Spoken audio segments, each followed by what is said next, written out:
बिहार विधानसभा चुनाव को लेकर विपक्षी महागठबंधन ने अपने चुनावी प्रचार अभियान के लिए नई रणनीति तैयार कर ली है।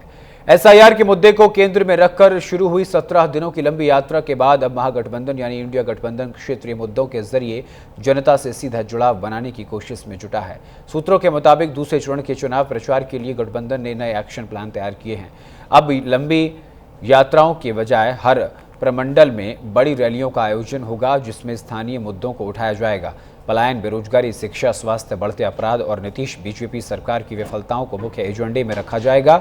इस रणनीति को जमीन पर उतारने के लिए 4 चरणों में काम किया जाएगा, जिसमें सरकार की नाकामियों को उजागर करना, विशेष क्षेत्रीय मुद्दों को उठाना और हर प्रमंडल के लिए अलग रोडमैप पेश करना शामिल है। महागठबंधन का कहना है कि अगर उनकी सरकार बनती है तो हर क्षेत्र के विकास के लिए एक ठोस योजना भी जनता के सामने रखी जाएगी।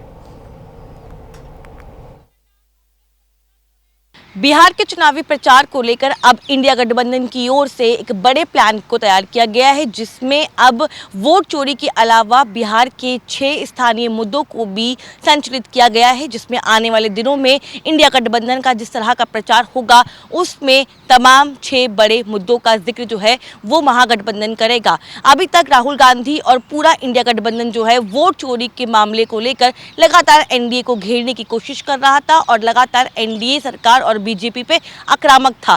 लेकिन अब बिहार चुनावी प्रचार को लेकर एक नई रणनीति को तैयार किया गया है, जिसमें राष्ट्रीय मुद्दों के साथ साथ 6 स्थानीय मुद्दों को आगे रखकर चुनावी प्रचार किया जाएगा। इसके अलावा बिहार के 9 प्रमंडलों में अलग अलग जनसभाएं की जाएंगी, जिसमें बड़े नेता जो हैं वो शामिल होंगे। बड़े प्रोग्राम करने की बजाय या बड़ी रैली के साथ साथ जो है छोटे छोटे प्रोग्राम्स भी जो हैं वो बिहार में किए जाएंगे। इसके अलावा स्थानीय मुद्दों को सबसे फ्रंट पे रखकर अब महागठबंधन जो है बिहार में अपना चुनावी प्रचार करेगा। इन तमाम रणनीति के साथ जो है आने वाले दिनों में कई रैलियां, कई सभाएं जो हैं वो रखी जाएंगी, जिसमें वोट चोरी का मुद्दा तो रहेगा, लेकिन इसके साथ साथ स्थानीय मुद्दा जो कि सुरक्षा का है, विकास का है, इसके अलावा लॉ एंड ऑर्डर का है, इन तमाम मुद्दों को आगे रखकर इंडिया गठबंधन अब एनडीए पे हमलावर होता हुआ नजर आएगा।